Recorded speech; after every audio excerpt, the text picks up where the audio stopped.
Hello friends, एक बार फिर से स्वागत है आप सभी लोगों का D24 एजुकेशन में। दोस्तों, इस वीडियो में टोटल 40 प्रश्न है जो सभी एग्जाम के लिए इंपॉर्टेंट है। तो आइए वीडियो को शुरू करते हैं। पहला प्रश्न है, पृथ्वी पर दिन और रात होते हैं। पृथ्वी पर दिन और रात होते हैं दैनिक गति के कारण। ठीक है, विकल्प नंबर ए सही जवाब होगा। नेक्स्ट प्रश्न, 1 किलोबाइट अर्थात केबी कितने बाइट के बराबर होते हैं?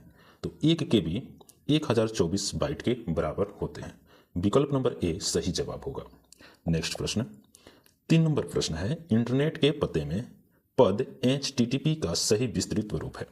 तो HTTP का सही विस्तृत रूप होता है हाइपर टेक्स्ट ट्रांसफर प्रोटोकॉल। ठीक है, विकल्प नंबर डी सही जवाब होगा।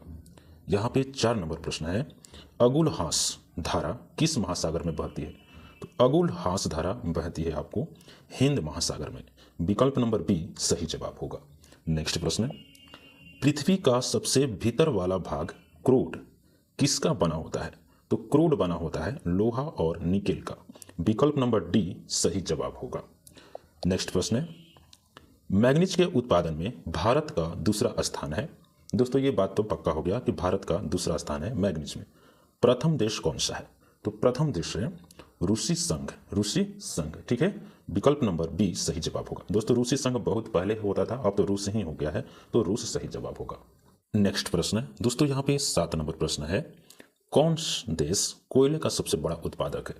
कोयले का सबसे बड़ा उत्पादक देश है वो है अमेरिका। विकल्प नंबर सी सही जवाब होगा। दोस्तों, यहाँ पे 8 नंबर प्रश्न है, इनमें किसको जापान का मैनचेस्टर कहा जाता है? दोस्तों, भारत का मैनचेस्टर है अहमदाबाद, उसी प्रकार जापान का मैनचेस्टर कहा जाता है ओसाका को। ओसाका एक जापान का शहर है। ठीक है, चलिए नेक्स्ट प्रश्न है, 9 नंबर प्रश्न है, भारत के स्वतंत्रता संघर्ष के दौरान डेक्कन एजुकेशन सोसाइटी नामक संस्था की स्थापना किसने की? ये प्रश्न कर रहा है कि भारत जब स्वतंत्रता की लड़ाई लड़ रहा था उस समय डेक्कन एजुकेशन सोसाइटी की स्थापना किसने की? तो इसका सही जवाब होगा बाल गंगाधर तिलक। विकल्प नंबर सी सही जवाब होगा। नेक्स्ट प्रश्न, 10 नंबर प्रश्न है, 1857 के गदर के समय भारत का गवर्नर जनरल कौन था? 1857 का पहला विद्रोह हुआ भारत में, आज़ादी की लड़ाई लड़ी गई थी। ठीक है, उस समय जो गवर्नर था लॉर्ड कैनिंग। ऑप्शन नंबर ए सही जवाब होगा। दोस्तों, यहाँ पे 11 नंबर प्रश्न है कि भारत भारतीयों के लिए नारा किस संस्था ने दिया था? तो भारत भारतीयों के लिए नारा किसने दिया था? तो आर्य समाज ने। विकल्प नंबर बी हमारा यहाँ पे सही जवाब होगा। दोस्तों, 12 नंबर प्रश्न है कि विंध्याचल और सतपुड़ा पहाड़ियों के बीच से होकर बहने वाली नदी है। तो विंध्याचल और सतपुड़ा पहाड़ियों के बीच से होकर बहने वाली नदी है तो नर्मदा नदी। विकल्प नंबर ए सही जवाब होगा। दोस्तों, 13 नंबर प्रश्न है कि इन्वेस्टर प्रोटेक्शन फंड किस संस्था ने स्थापित किया है? तो दोस्तों, इसका सही जवाब होगा सेबी। कौन? सेबी। विकल्प नंबर सी सही जवाब होगा। नेक्स्ट प्रश्न है 14 नंबर कि कुंडापुर एवं करवार कच्छ वनस्पति स्थान कहाँ स्थित है? कुंडापुर एवं करवार कच्छ वनस्पति स्थान कहाँ स्थित है? तो सही जवाब होगा कर्नाटक राज्य में। विकल्प नंबर बी सही जवाब होगा।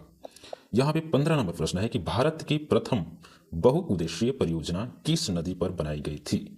तो बहुउद्देशीय परियोजना बनाई गई थी आपको तो दामोदर नदी पे। विकल्प नंबर सी सही जवाब होगा। 16 नंबर प्रश्न है कि भारत में प्रथम स्थापित परमाणु संयंत्र अर्थात एटॉमिक प्लांट कौन सा है? तो प्रथम स्थापित परमाणु संयंत्र कौन सा है? तो यह है आपका तारापुर परमाणु संयंत्र। विकल्प नंबर ए सही जवाब होगा। 17 नंबर प्रश्न है कि यूनाइटेड किंगडम अर्थात यूके में शामिल है। तो यूके में कौन शामिल है? तो ये आपका हो जाएगा इंग्लैंड और उत्तरी आयरलैंड ये शामिल है, तथा स्कॉटलैंड तथा वेल्स भी शामिल है। तो ये option number A option number C दोनों सही होगा, इसलिए राइट आंसर डी होगा, ए और सी दोनों। 18 नंबर प्रश्न है कि आगरा शहर को किसने बसाया? आगरा शहर को बसाने वाले थे सिकंदर लोदी। विकल्प नंबर ए सही जवाब होगा। दोस्तों, यहाँ पे 19 नंबर प्रश्न है कि राष्ट्रीय प्रतीक के निचले भाग में उत्कीर्णित शब्द सत्यमेव जयते किस संदर्भ से लिए गए हैं?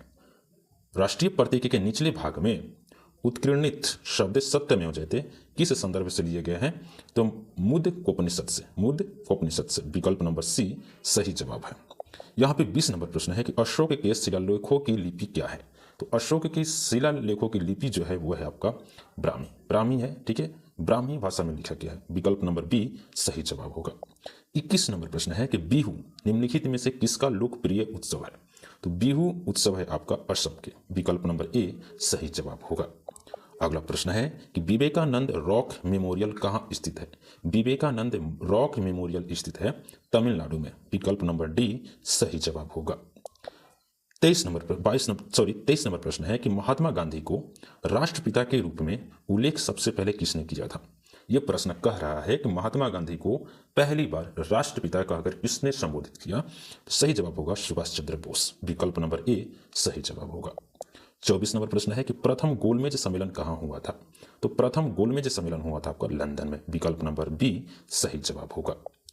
25 नंबर प्रश्न है कि देश का लौह पुरुष किसे कहा जाता है, अर्थात भारत देश का लौह पुरुष किसे कहा जाता है। तो सरदार पटेल को। विकल्प नंबर ए सही जवाब होगा। 26 नंबर प्रश्न है कि महात्मा गांधी जी को अधनांगा फकीर किसने कहा। तो महात्मा गांधी जी को अधनांगा फकीर कहा था एक अंग्रेज ने, और उसका नाम था चर्चिल। क्या नाम था? चर्चिल। विकल्प नंबर सी यहाँ पे सही जवाब होगा। 27 नंबर प्रश्न है कि महात्मा गांधी निम्नलिखित में से किन से अधिक प्रभावित थे। तो महात्मा गांधी प्रभावित थे ज्यादातर लियो टॉल्स्टॉय से। विकल्प नंबर बी यहाँ पे सही जवाब होगा, लियो टॉल्स्टॉय। नेक्स्ट प्रश्न, महात्मा गांधी का जन्म हुआ था। महात्मा गांधी का जन्म हुआ था 1869 ईस्वी में। विकल्प नंबर बी सही जवाब होगा। नेक्स्ट प्रश्न, पंजाब केसरी के नाम से विख्यात थे। तो पंजाब केसरी के नाम से विख्यात थे लाला लाजपत राय। विकल्प नंबर डी सही जवाब होगा। नेक्स्ट प्रश्न, निम्नलिखित में से कौन सी गंगा की सहायक नदी नहीं है। तो सहायक नदी कौन सी नहीं है। तो सोन नदी तो सहायक नदी है, गंडक भी है, क्योंकि गंडक जो है वो बिहार में बहती है और ये जाके गंगा नदी में मिल जाती है। कोसी भी है, तो सोन गंडक कोसी तीनों बिहार में है और जाके ये गंगा में मिलती है। सुवर्ण रेखा जो है ना नदी, ये गंगा की सहायक नदी नहीं है। विकल्प नंबर ये सही जवाब होगा। 31 नंबर प्रश्न है कि किस राज्य की सीमा चीन से जुड़ी हुई है। तो चीन से कौन सा राज्य जुड़ा है। तो अरुणाचल प्रदेश। विकल्प नंबर डी सही जवाब होगा। 32 नंबर प्रश्न है कि कितने वर्ष के पश्चात राष्ट्रीय जनगणना होती है। तो कितने वर्ष के पश्चात राष्ट्रीय जनगणना होती है। तो आपको 10 वर्ष के बाद। विकल्प नंबर ए सही जवाब होगा। ये अलग बात है कि जब से नरेंद्र मोदी भारत के प्रधानमंत्री बने हैं तब से जनगणना नहीं कराए हैं, है ना। पता नहीं कि कोई जाकर उनको समझाओ। लेकिन यहाँ पे अगला प्रश्न पढ़ते हैं। नेक्स्ट प्रश्न 33 नंबर प्रश्न है कि काजीरंगा राष्ट्रीय पार्क है। तो काजीरंगा राष्ट्रीय पार्क है असम राज्य में। विकल्प नंबर सी सही जवाब होगा। नेक्स्ट प्रश्न दोस्तों 34 नंबर प्रश्न है कि ऑपरेशन फ्लड से संबंधित है। तो ऑपरेशन फ्लड से संबंधित है बाढ़ नियंत्रण। ऑप्शन नंबर बी सही जवाब होगा।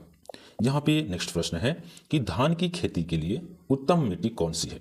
धान की खेती के लिए उत्तम मिट्टी मानी जाती है दोमट मिट्टी को। विकल्प नंबर सी सही जवाब होगा। आपको कमेंट बॉक्स में बताना है कि धान का कटोरा अर्थात चावल का कटोरा किस राज्य को कहा जाता है। ठीक है, चलिए अगला प्रश्न देखते हैं। 36 नंबर प्रश्न है कि कौन से भारतीय शहर हैवी इलेक्ट्रॉनिक्स से संबंधित है। तो सबसे हैवी का मतलब होता है सबसे ज्यादा भारी, इलेक्ट्रिकल से संबंधित है। तो ये हो जाएगा आपका भोपाल। कौन सा? भोपाल। लेकिन इसमें तो नागपुर, रायगढ़, भोपाल, लखनऊ है, इसमें से ज़्यादा भोपाल होगा।